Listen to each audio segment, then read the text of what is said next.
हे दोस्तों, आप लोग स्टॉक मार्केट के बारे में जानते होंगे, जिसे बहुत लोग सट्टा बाजार भी बोलते हैं। स्टॉक मार्केट एक ऐसी जगह है जहां आप बहुत कम समय में अमीर बन सकते हो और वहीं आप गरीब भी बन सकते हो। 1992 में स्टॉक मार्केट का सबसे बड़ा खिलाड़ी जो रेड बुल के नाम से जाना जाता था, जिस स्टॉक पर उसने हाथ रख दिया उसकी प्राइस ऑटोमेटिकली इंक्रीज होने लगती थी। स्टॉक मार्केट में अमिताभ बच्चन कहलाने वाला द हर्षद मेहता।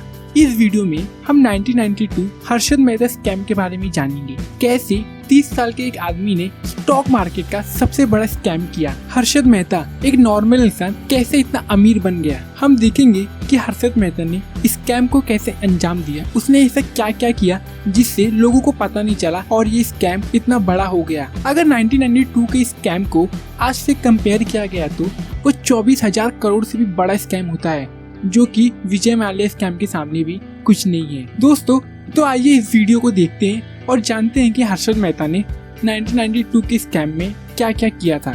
दोस्तों, हर्षद शांतिलाल मेहता का जन्म 29 जुलाई 1954 राजकोट में हुआ था, जो गुजरात में पड़ता है। हर्षद ने अपना बचपन मुंबई में बड़े होते हुए बिताया। मुंबई में हर्षद ने लाला लाजपत राय कॉलेज से अपनी ग्रेजुएशन कंप्लीट की। ग्रेजुएशन के बाद वो छोटे छोटे जॉब करने लगा। हर्षद का सपना था कि उसे एक दिन बहुत बड़ा आदमी बनना है और उसे ये पता था कि जॉब करके वो कभी बड़ा आदमी नहीं बन सकता।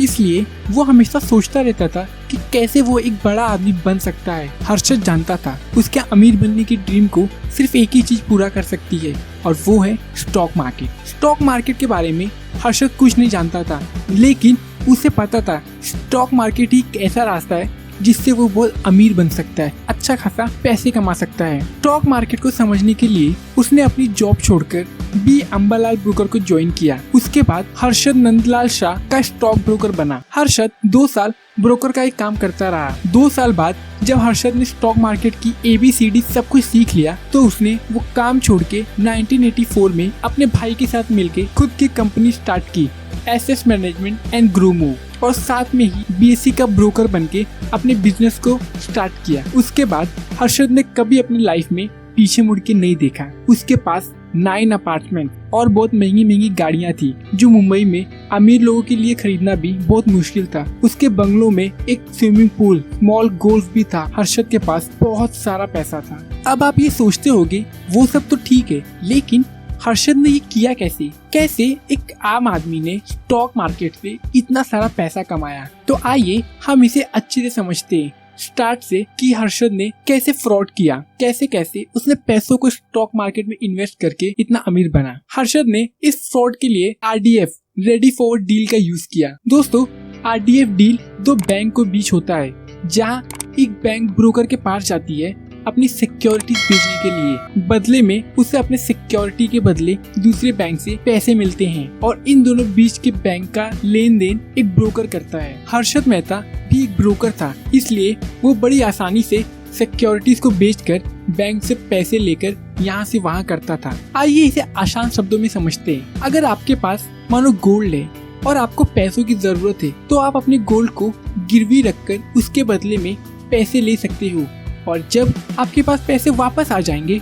आप इंटरेस्ट के साथ पैसे देके अपने गोल्ड को वापस ले सकते हो। ठीक वैसे ही जिस बैंक को सिक्योरिटीज बेचने होते थे वो दूसरे बैंक के नाम पर चेक इश्यूज करता था। दोस्तों, RBI के रूल के खिलाफ जो बैंक सिक्योरिटी चेक इशू करेगा वो दूसरे बैंक के नाम पर करेगा, लेकिन यहाँ पर हर्षद मेहता बैंक के बदले खुद के नाम पर सिक्योरिटी चेक को इश्यूज कराता था और उसे अपने काम के लिए यूज करता था। हर्षद बैंक से सिक्योरिटी लेने के बाद बैंक से कुछ टाइम मांगता था, जिससे वो दूसरे बैंक को फाइंड करके उनसे पैसा लेके दे सके, और इसी बीच हर्षद बैंक के द्वारा दिए गए पैसों को हर्षद स्टॉक मार्केट में लगाता था और स्टॉक के प्राइस को बहुत तेजी से ऊपर करता रहता था। और जब टाइम पूरा होने पर बैंक उससे पैसे मांगती थी, हर्षद दूसरे बैंक के पास जाके उनसे पैसे लेके पुराने वाले बैंक को देता था, और ऐसे करते करते हर्षद एक बैंक से दूसरे बैंक, दूसरे से तीसरे, तीसरे से चौथे पैसों को यहाँ से वहाँ करता था। हर्षद को बैंकों के लूप होल का पता था और इसका फायदा उठाते हुए इसने एक चेन बना दिया था, जिससे वो सभी बैंकों से पैसे लेके स्टॉक मार्केट में डाल के खुद का फायदा बढ़ा रहा था। हर्षद छोटे छोटे बैंकों को टारगेट करके उनसे पैसे उठाता था और इन सब के बीच सबसे ज्यादा फायदा हर्षद मेहता को होता था। अगर आपको ये थोड़ा कंफ्यूजिंग लगा तो कोई बात नहीं, आइए इसे एक एग्जाम्पल के जरिए समझते हैं। मानो आपने अपने दोस्त से पैसे उधार लिए और उसे यूज कर दिया।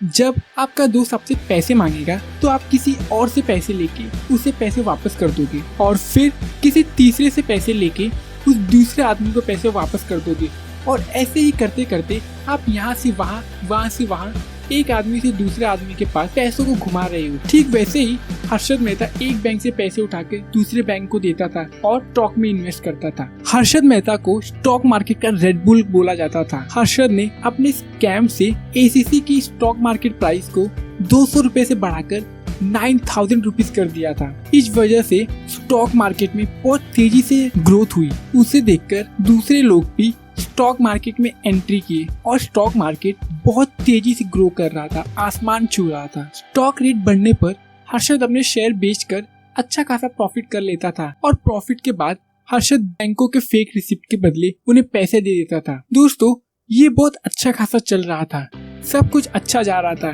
तभी इस स्कैम को सुचिता दलाल नाम के एक जर्नलिस्ट ने पब्लिक के सामने इसे ओपन किया। जैसे ही स्कैम के बारे में लोगों को पता चला तो स्टॉक मार्केट में एक बहुत बड़ा ड्रॉप आया, जो हिस्ट्री का one of the biggest downfall stock था। जब आरबीआई ने इस पूरे स्कैम को अच्छे से एनालाइज किया तो उन्हें पता चला कि ये 4,000 से 5,000 करोड़ का लॉस है। स्कैम के बाहर आते ही विजय बैंक के चेयरमैन, जिन्होंने हर्षद के स्टॉक पर पैसा लगाया था, उन्होंने सुसाइड कर लिया। स्टॉक स्कैम के बाद जब हर्षद का नाम आया तो उस पर सीबीआई जांच की गई। सीबीआई से बचने के लिए हर्षद ने प्राइम मिनिस्टर से हेल्प मांगी, लेकिन प्राइम मिनिस्टर ने उसे हेल्प करने से मना कर दिया। हर्षद ने बताया कि prime minister PV Narasimha Rao को उसने 1 करोड़ रुपए कैश दिया था, बट ये बात का पक्का प्रूफ ना होने पर ये बात साबित नहीं हो पाई कि हर्षद ने जो आरोप लगाया था वो सही है। इस स्कैम में लाखों लोगों का बहुत बड़ा नुकसान हुआ।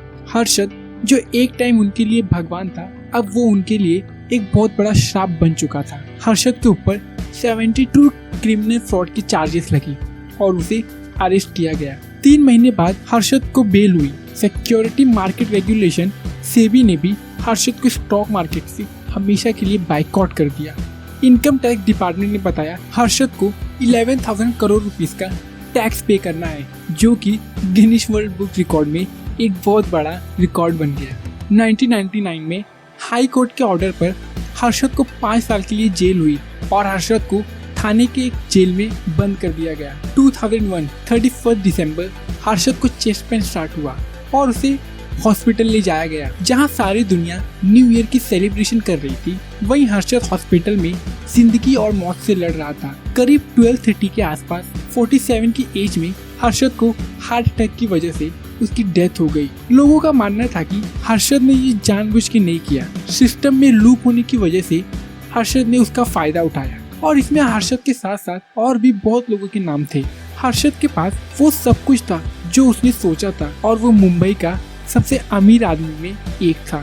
हाल ही में हर्षद मेहता के ऊपर एक वेब सीरीज बनी है जिसका नाम है स्कैम 1992 और रेड बुल मूवी, जिसमें अभिषेक बच्चन हर्षद मेहता को लीड रोल में प्ले करेंगे। एक टाइम का स्टॉक मार्केट का अमिताभ बच्चन हर्षद मेहता लोगों के लिए अब एक लेसन बन गया था।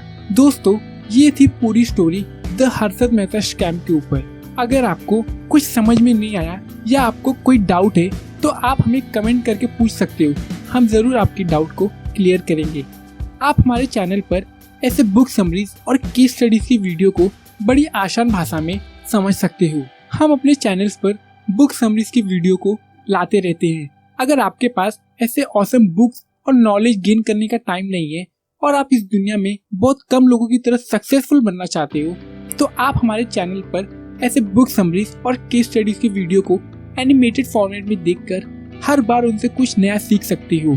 अगर आपको इस वीडियो से कुछ नया सीखने को मिला तो उसे अपने दोस्तों के साथ जरूर शेयर करें। जितना हम सीखेंगे उतना ही हम बढ़ेंगे। ऐसे नॉलेज और यूजफुल वीडियो के लिए हमारे चैनल को सब्सक्राइब करें ताकि आप मेरी वीडियो से हर बार कुछ नया सीख सको। वीडियो अच्छी लगी तो उसे लाइक करिए। वीडियो देखने के लिए आपका धन्यवाद दोस्तों।